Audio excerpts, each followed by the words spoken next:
Hey everybody, I'm Fred. This is Future Engineering Bets, where we're looking at future innovation and where you may be interested in investing your capital allocation in the future.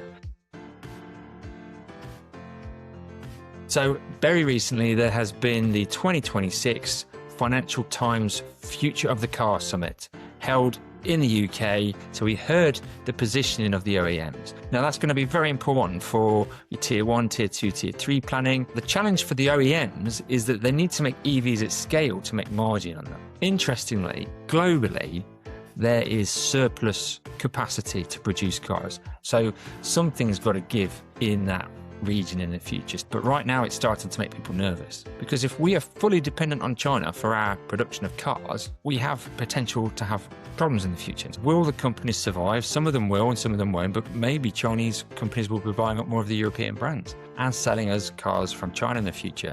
It's going to be some tricky days ahead for the automotive OEMs, as there is too much capacity and too much competition. Hey everybody, I'm Fred. This is Future Engineering Bets, where we're looking at future innovation and where you may be interested in investing your capital allocation in the future. So very recently, there has been the 2026 Financial Times Future of the Car Summit held in the UK, and most of the world's major OEMs were represented there, and we heard from all kinds of figures. And I'm going to run through some of the key points that were talked about during that major OEM summit, and a few of my opinions and thoughts on how you might use that to benefit your own business planning in the future. So we heard the positioning of the OEMs. Now that's going to be very important for your tier 1, tier 2, tier 3 planning, but there's a few pieces of the jigsaw moving around here that are very difficult for people to predict. So we'll probably just focus in on those a little bit because they're quite interesting. So probably not news to you, and I've talked about it on a previous episode, is really the slowing down of the battery electric vehicle programs by a number of OEMs, including some of the largest write-downs in history, and Honda, in their case, the first year they've ever made a loss. Now, when we look at the EV update, things are fluid because of geopolitical issues going on in the Middle East in particular currently as we make this video, which is changing people's stance a little bit. But fundamentally, the European model has not been fast to adopt EVs. Now, the challenge for the OEMs is that they need to make EVs at scale to make margin on them. And if they're not making them at scale, they're not making any money on them. Now, the Chinese have already been through 20 years of pre-planning, of sourcing all of the raw materials, sourcing the building blocks and putting the cars in, and they can build these cars at scale. Interestingly, globally, there is surplus capacity to produce cars. There are too many factories ready to build cars, and there's more factory capacity than there is demand for vehicles. So something's got to give in that region in the future. So we are likely to see consolidation. Nissan in Sunderland have already switched one line off and are looking for partners to come in and use their second production facility. And that might be going on throughout Europe, which we'll get into in a minute. Great examples of decisions being made.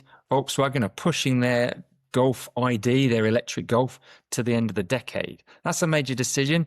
And that decision again has been made around scale, because they don't feel they can produce it at large enough volumes to make a margin on it and compete on a like-for-like basis with some of their Chinese competitors. Interesting times. If you take Stellantis, who, for those of you who don't know, own Fiat, Maserati, Citroën, Peugeot, and Vauxhall, a number of other brands, they've been doing a turnaround. Their EV commitment nearly killed them, and they've been doing a turnaround and putting diesels back into their production plans, petrol, hybrids, and they're not going fully EV. They will offer EV, but they're going with a mix. And this is the theme in Europe. It's a balanced mix, and they're pushing regulators to consider, look, we're not ready to shift to full EV yet. Let's have a balanced mix. And the reason there's an interesting subject is if you go full EV, like many of the politicians and the sustainable people really want us to, we are fully dependent on China. Now, geopolitically, right now, as things are moving around the world, maybe that would have been fine 10 or 15 years ago.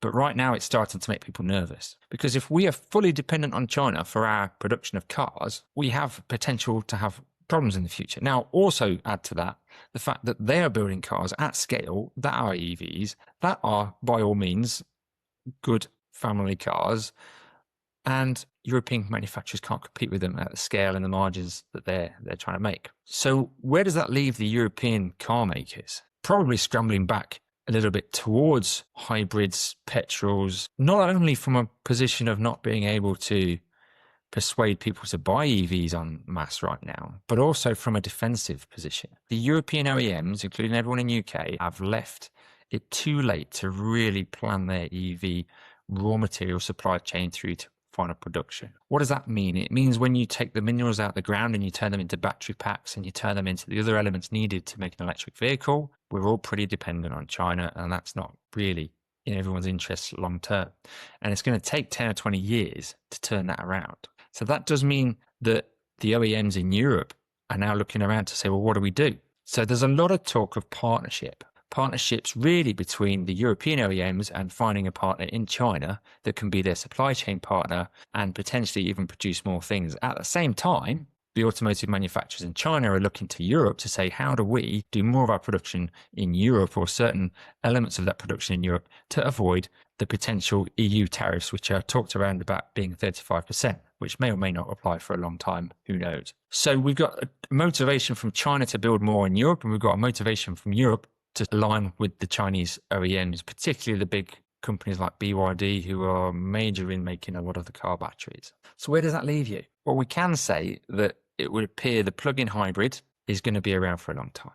I would say that's a sensible decision based on the fact that not every application suits an EV, regardless of what anyone's position is on sustainability and political opinions. If you look at it from a technology aspect, particularly in trucking, long-range vans and everything, EV doesn't really work at this point in time. Now, the Chinese are also hearing this, and so they are also adding plug-in hybrids to their range of cars. So you're going to have an extra piece of competition coming that will also hit Europe. That the Chinese companies are not only offering the EVs, but they're also offering the plug-ins and the other things to compete with Europe. Where do I think it's going? This is really hard to say, but if you think that there's an overcapacity issue, and then we come on to the next one, which is there's an energy issue. We talked a lot during the week about energy. The energy costs in Europe are high. When you look at China, energy costs are much lower. The government has much more strategic control over its energy. It has far further reaching agreements in place to protect their energy prices. And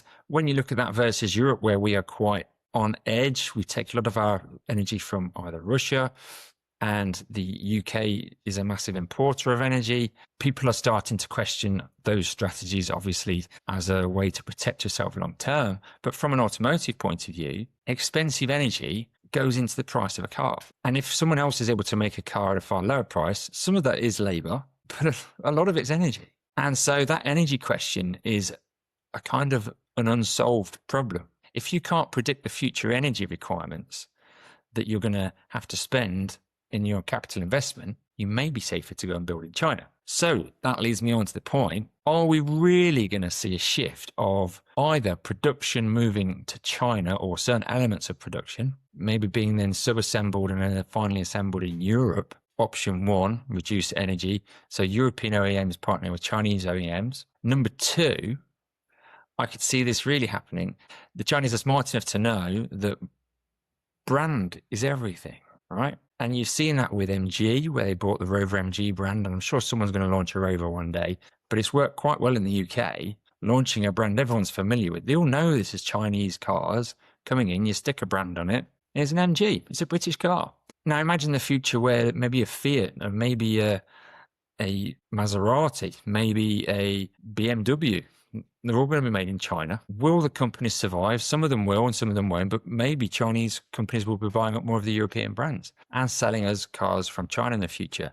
It's going to be some tricky days ahead for the automotive OEMs, as there is too much capacity and too much competition. So where do you put your money? Well, I think being safe, you would say there will be an ever increasing demand for EV. It won't go away, but there will be a long-term play for hybrid powertrains. That won't go away. And as we get through the practicalities of full EV strategies, which are flawed, there will always be an ongoing need for hybrid powertrains. Now, there's other areas that were discussed heavily at the summit, such as the future of the car in terms of software and AI and driving experiences, If you're interested in that stuff, go and have a look.